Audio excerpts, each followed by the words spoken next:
Hello and welcome back to Grumpa's workshop. In this video I'm going to be rambling on a bit about my experiences with finishing so far. That's sanding in the workshop and what I've put up with and what I'm doing going forward. So let's crack on. Right, sanding. Well, for donkey's years I've hand sanded. The only thing I can find at present are these little tidgy ones, or it's sandpaper wrapped around a 2x4 for surfaces and edgings. And then a few years back I eBayed the cheapest rotary sander that you can get off eBay, and that stood me in good stead. It's got self-adhesive sandpaper, hook and eye. That one's 240. Selections of, I think, the 5-inch hook and eye sandpapers. Cheapest chips off eBay varying between 80 grit and 320. So that's what I've been using.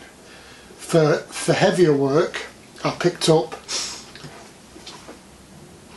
a second-hand belt sander from Cash Converters about 10 years ago. I think I paid 40 quid for it. That's worked well. Unfortunately, me and large vibrating handheld power tools don't work well together. It scares me to death, and it feels a bit like I'm attacking the wood with a chainsaw. But I've managed. This is getting long in the tooth now, and the tracking's off, and the belt tends to slide off. Of course, I could tie it down to the bench. But this particular power tool doesn't like me tying it down to the bench and having me either way with it. But anyway, so lots of the YouTubers I've been following over the past decade have all upgraded to benchtop disc stroke belt sanders, and several of them have bought clones, and several of them have found that they're more tool-shaped object at the bottom of the price bracket than actual working tools, and several of them have upgraded. I've decided that having a tool that you apply to the wood is great for flat surfaces, not so good when I'm trying to address ends and rounding offs and things.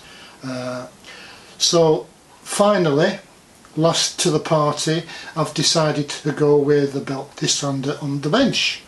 I'm running out of bench space, but this is probably the last little benchtop tool I'll be buying for some time. Following this is a bit of a show and tell on the thought process I went through when I went trawling through the interwebs to find stuff. I hope you enjoy it.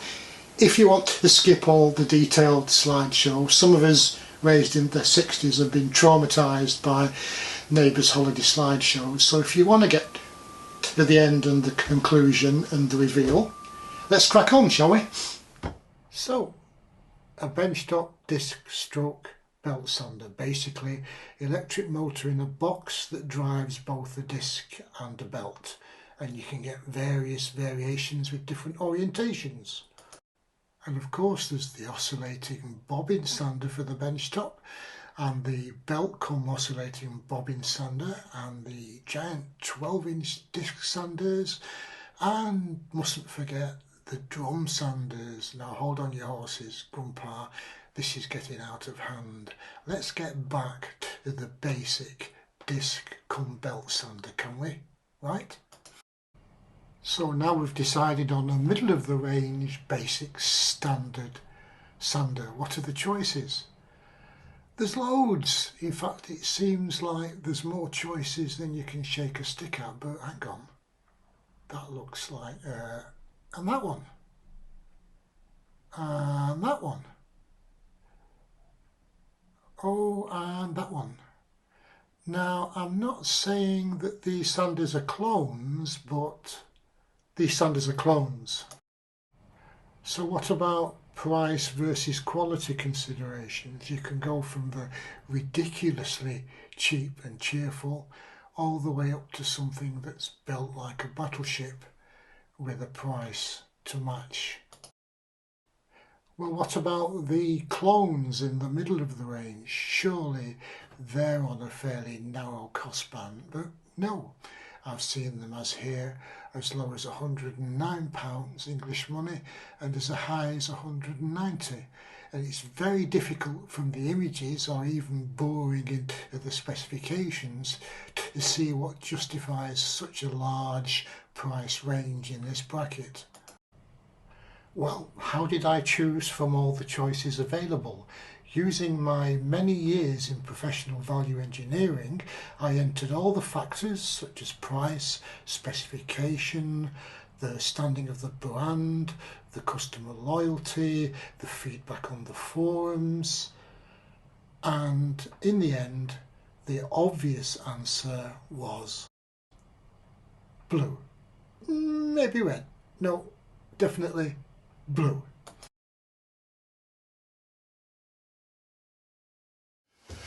Right, so I'm sure you're ready for the reveal. Thanks for staying this far. Here we go.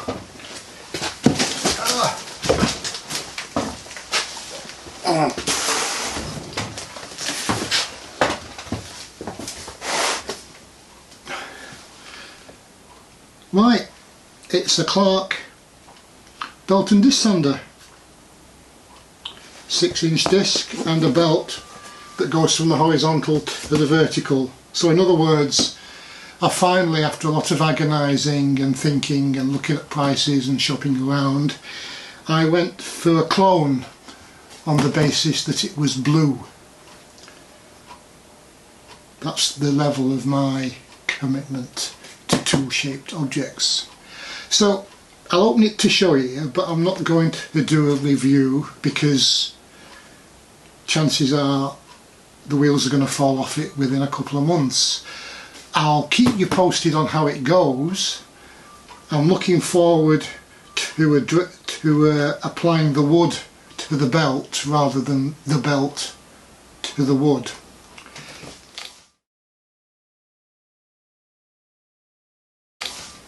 Going over the selection process, I'd just like to pass on some of the things that I've picked up. Do your research. Prices vary enormously. If you have enough room in the workshop, I wouldn't go for a benchtop disc belt sander. I'd go for the next level up, as a lot of my favourite woodworkers have. Get something that sits on a stand if you can. You'll find it'll last longer if you're looking for the last two you're going to buy in this area. I bought a clone because I want to play with it and it's within my monthly budget. Well, not really, but I've stretched my monthly budget to pick this up.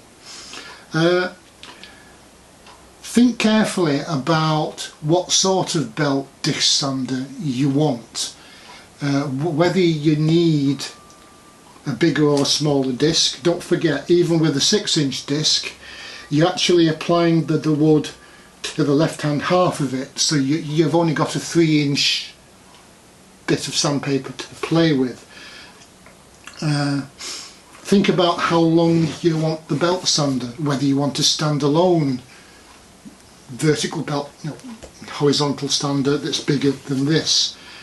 Do you need a standard width belt sander, or are you going to be using a lanisher type, the tall thin ones, maybe doing a bit of small metal work with it, polishing, that sort of thing? So this style isn't one size fits everybody. Think about that. Shop intensively, find the best price for the given appliance that you've decided that you want. Don't choose it on basis of colour. That was just a joke. What else? Yeah. Don't buy it off eBay. Buy it off a big reputable outlet. Axminster, even Amazon. Or if the time is right and one comes up in the UK, the Aldi and Lidl periodically rebadge one of these clones and put them out considerably cheaper because they shift in large numbers from the middle aisle.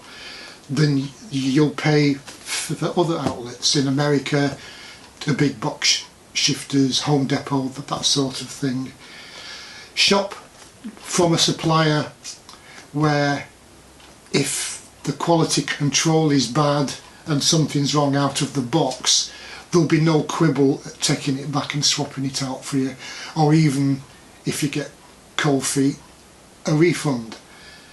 So buy it carefully and just accept that at this level the quality control isn't going to be for a professional item. Some of them were really good and some of them are lame ducks out of the box. You pays your money and you takes your choice. Right, I'll do a quick unboxing. It's not a proper unboxing, I'll just show you, and then you'll be able to see it working over the coming months.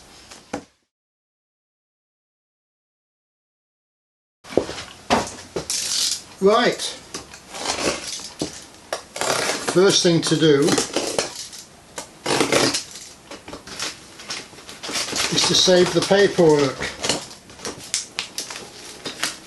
Very important if the thing has to go back. Don't ask me how I know.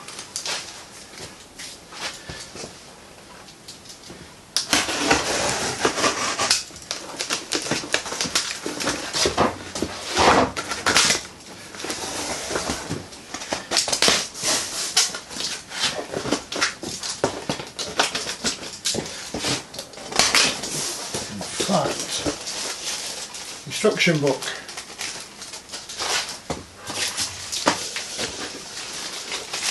I must find somewhere safe to put all the instruction books, I think. Never shake a heavy object upside down to get it out of the box. Don't ask me how I know that.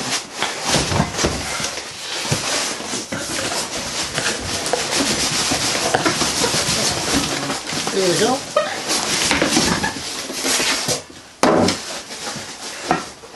Oh.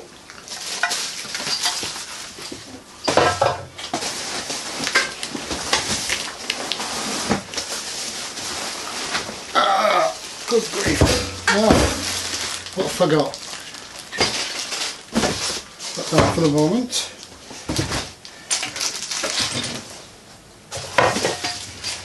So,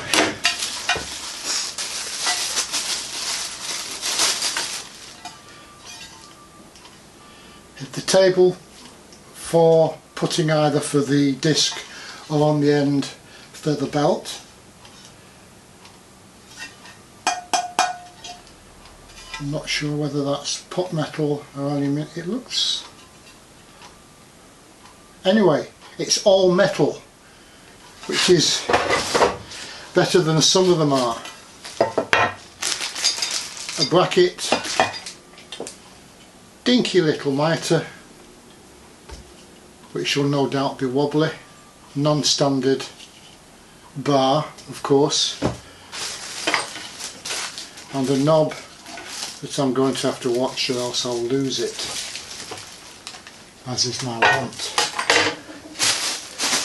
Oops. Right. Green pin. Oh, there's the centre. It weighs a hefty weight for the cast base, which one would hope anyway. There we go, in all its glory, all its blue glory. Look. Ooh. Right, now I'll show you the back.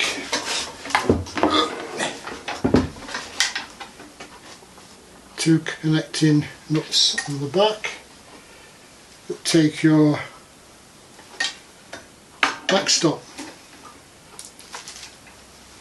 Two nuts with 6mm hex heads. Just leave that just above the belt.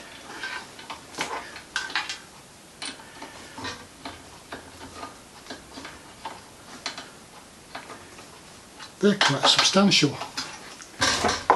idea is, where have I put it? Where have you gone?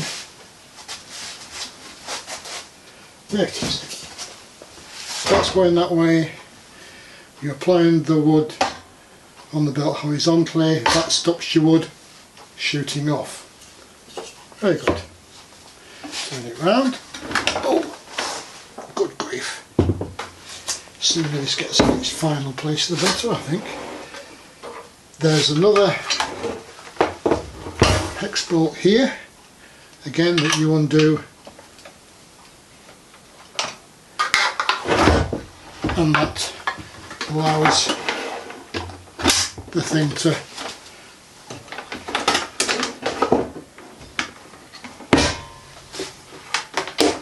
operate vertically. If you want to stand in front of it, that might feel a bit safer actually. We'll see how that goes.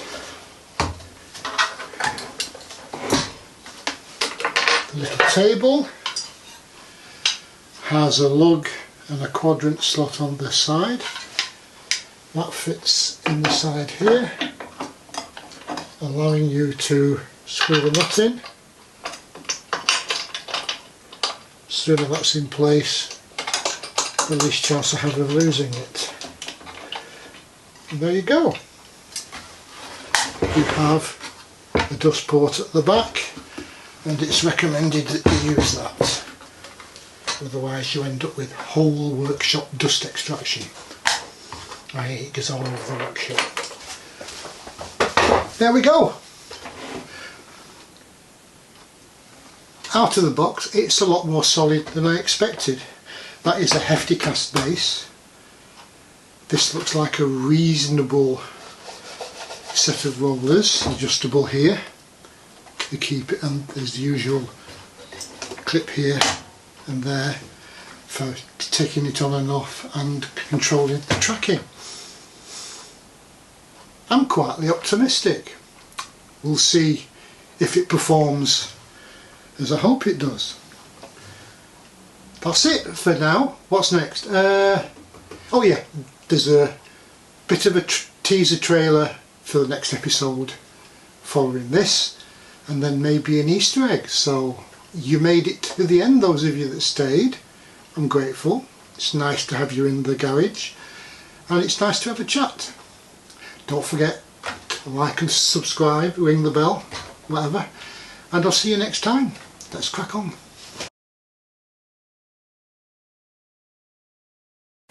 Welcome to my trailer for the next episode. Here we have a sneak peek of what's coming next. Next, Grumpa shall be playing with his new Veritas saws. I'm not afraid of saws. Back to basics for me, I'm afraid. I've got to relearn stance, posture, hand-eye coordination, sawing to a line, maybe a chisel wall, if I can renovate my chisels in time. We'll see how we go. It should be entertaining, and hopefully there'll be no more accidents. Catch you then.